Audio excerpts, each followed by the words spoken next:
Today we are going to discuss some interesting footage of a precision strike controlled by a Ukrainian FPV drone operator. From a Ukrainian reconnaissance drone footage shows how close combat between one Ukrainian defender, supported by an allied drone, against two Russian invaders in a trench. From the footage, we can see how two Russian soldiers tried to shoot a Ukrainian drone, but unbeknownst to them, a Ukrainian defender came out of a bunker and carefully threw a grenade at their position, and the two enemy soldiers managed to avoid the explosion.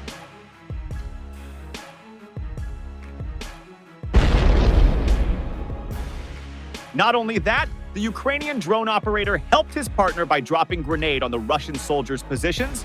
Some Ukrainian drone's grenade did not explode, so the invaders were certainly lucky this time. Pilots from the 79th Regiment of Ukrainian drones attempted a second strike, and from footage shows three Russian soldiers trying to take cover in the trench. However, moments later, the Ukrainian drone operator drops a grenade and it explodes over the trench, after which the three Russian soldiers flee to the bunker. And in the next attack, the Ukrainian operator eliminates all Russian soldiers in the bunker.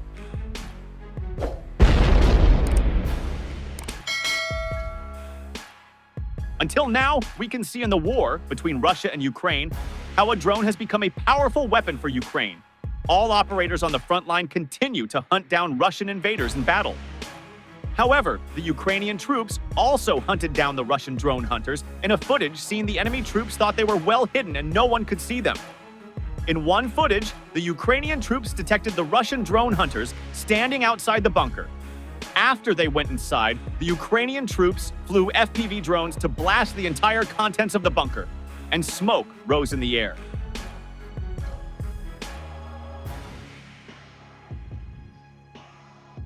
To date, fighting continues.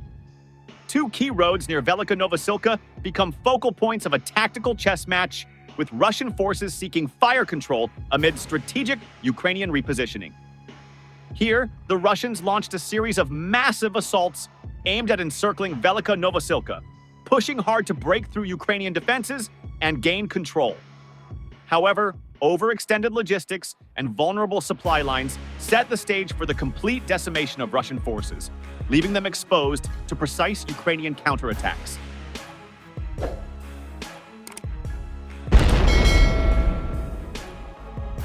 Previously, Russian forces advanced toward Rozdolny, north of Velyka, securing positions on its southeastern outskirts following intense mechanized assaults. These operations yielded satisfactory results for the Russian command, prompting plans for further offensives. The capture of fields around Rozdolny bolstered Russian confidence, encouraging flanking maneuvers north of Velyka. Their objective was to establish physical, or at least fire control, over two key roads leading to the town, aiming to tighten their grip on the area.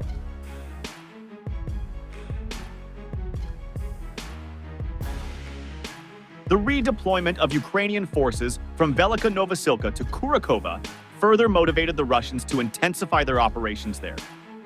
The shortage of Ukrainian reserves compelled their command to shift active units from less active sectors to defend Kurakov, which faced increasing Russian pressure from Konstantinopol. Despite this redistribution, the Ukrainian forces remaining in Velyka maintained key tactical advantages over the advancing Russian troops, effectively countering the offensive efforts.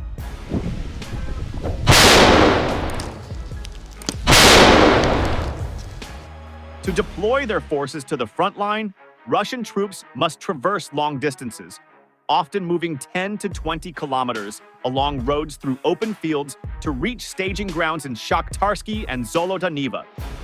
The absence of significant urban settlements in the area denies the Russians adequate cover for their soldiers and equipment. This exposes their columns to Ukrainian FPV drone operators and artillery, who can effectively target these vulnerable movements in the open terrain.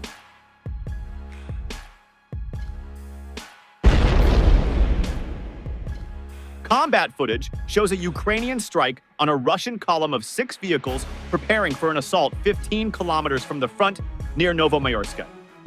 Ukrainian tactics against such armored assault columns involve targeting the lead vehicle to immobilize the column. Once stopped, Ukrainian artillery strikes the trapped vehicles, forcing the crews to abandon them. These artillery kill zones are predetermined, with Ukrainian drone operators targeting the lead vehicle precisely in these locations, enabling rapid and effective bombardment.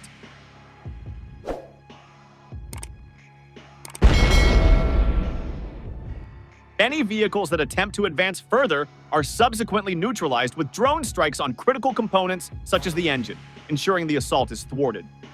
The exposure in open fields poses significant challenges not only for Russian assault units, but also for their rear echelon forces. Ukrainian strikes have successfully targeted Russian artillery and rocket systems, including BM-21 Grad launchers, even in deep rear positions.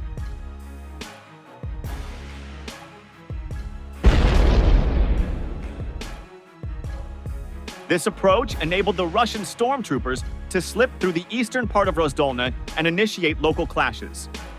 Overall, the developments around Rozdolna and Velyka Novosilka highlight a growing pattern of Russian overextension and tactical predictability, contrasted with Ukraine's ability to exploit terrain and logistical vulnerabilities.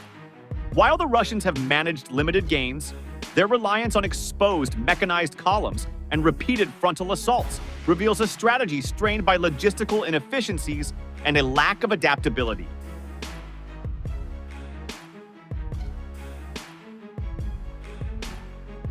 Ukrainian forces, even while redeploying to address threats elsewhere, continue to inflict significant losses, demonstrating their capacity to undermine Russian advances with precision strikes and superior coordination.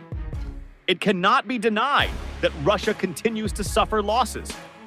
The 29,548 tally of car and cistern losses approached a record 30,000, adding to the milestones racked up during the conflict. Continuing high losses of Russian personnel, which according to Kyiv are at 724,050 dead and wounded, and a recent daily average of around 1,500 casualties, could see the 750,000 mark hit within the next month.